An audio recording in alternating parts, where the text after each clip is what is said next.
Thank you, Mr Deputy Speaker. I welcome this bill and would like to thank the member for Crawley for bringing this important piece of legislation forward. I particularly welcome the tabling of the bill as I believe it allows this place to debate the often difficult realities surrounding conservation. I personally find hunting distasteful, and I am appalled whenever I see a hunter smiling gleefully next to their defenceless prey, usually on their social media. I'm at a loss, to be honest, as to why anyone would find enjoyment, even pleasure, from shooting magnificent animals. Of course. I really do apologise to the House because I spoke for too long probably. These are not hunters. We're being generous by calling them hunters, and we continue around this House to call them hunters. Hunting that animal that can't get away is not hunting.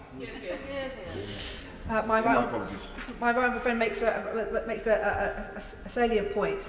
But I think if we are looking at shooting magnificent animals such as rhinos, elephants, lions, and to even call it sport, I find abhorrent.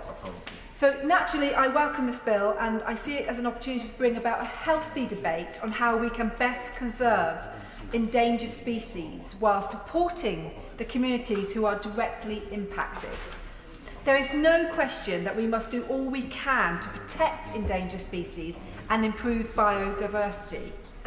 I am proud of the work that this government is doing to protect the environment, such as with the Nature Recovery Green Paper delivered by DEFRA earlier this year, which sets out this government's ambitions to restore nature and to halt the decline in species abundance by 2030. There is little debate over the fact that one of the primary reasons we have seen vast reductions in the numbers of animals in the wild, whether it's lions, elephants, zebras, or even polar bears, it is due to human action. Whether it is destroying natural habitats to make way for farmland, polluting vital water sources, our actions leading to climate change, or of course the hunting of animals. In order for us to reverse this trend permanently, we need to work to make wildlife and conservation worthwhile for all stakeholders. Currently, there is no economic incentive for communities impacted by wildlife to accept the natural world that surrounds them.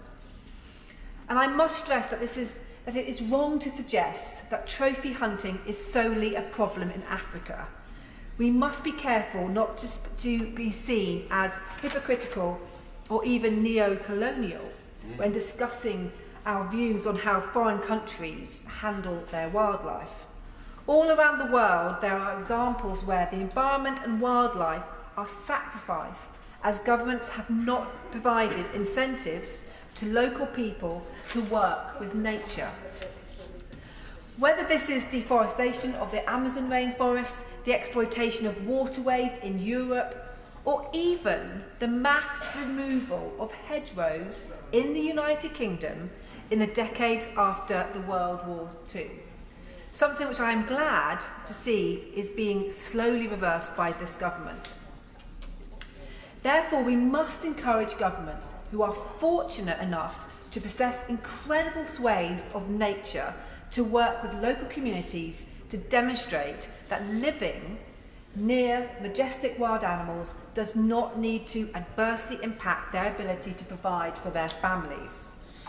Done correctly, communities which embrace their animal neighbours can flourish without compromising nature. I understand that this is an incredibly emotional subject, and as I said earlier, I abhor the thought of hunting for trophies.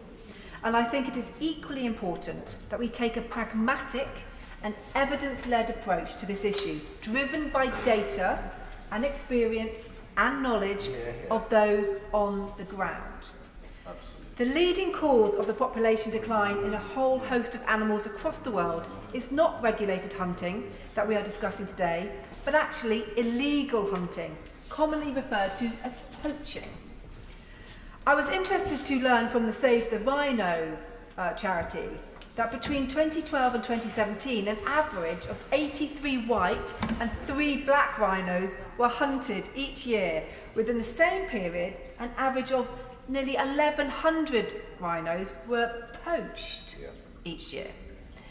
That means that only 7% of rhinos during this same period were killed by legal hunters. And I take my right honourable friend's views on the term legal hunters. And the other 93% were cruelly killed by poachers for their own gain and without care for conservation and protection of the area. Would my honourable friend, of course.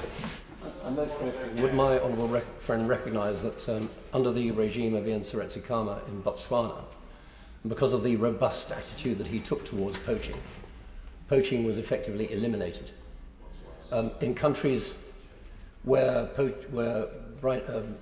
trophy hunting is now permitted, effectively a blind eye is turned to poaching as well. My right honourable friend for Llandudno, as ever, makes good points, and I absolutely take those on board. She's wrong, will she give way? I will also give way.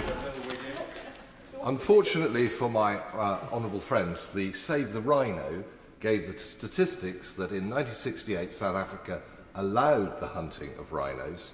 The population went from 1,800 in 1968 to 18,000 in 2018, with black rhinos going from 3,500 in 2004 to 5,500 in 2018. So her point was absolutely right.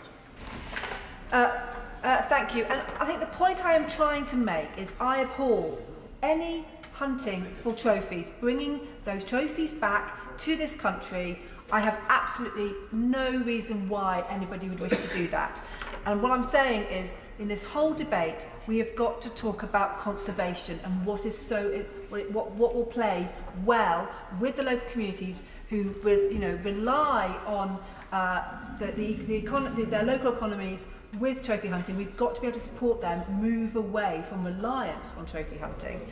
For example, in South Africa and Namibia, where according to Save the Rhino hunting is legal, there are now strict rotas, and less than 1% of rhinos are allowed to be hunted to ensure that the activity does not threaten the longevity of the species. And in Namibia, the government has redirected efforts to create a programme of community-focused hunting which involves local people with protecting and caring for their local wildlife. Of course. I thank my honourable friend for giving way, and she's absolutely right to focus on what is happening in these other countries. As the honourable member moving the bill said, it is not for us to tell other people what to do, but our own acceptability of these issues has clearly changed dramatically over time. But it's very clear here now, both through the polling and the government consultation, that the British public expect us to pass this bill today, and that is because of the instinctive revulsion that we all feel when we see these pictures of so-called hunters over the dead bodies of these majestic animals. That's why we need to get this bill passed today, not to tell other people what to do, but to show the leadership that there is a different way. Yeah. Absolutely.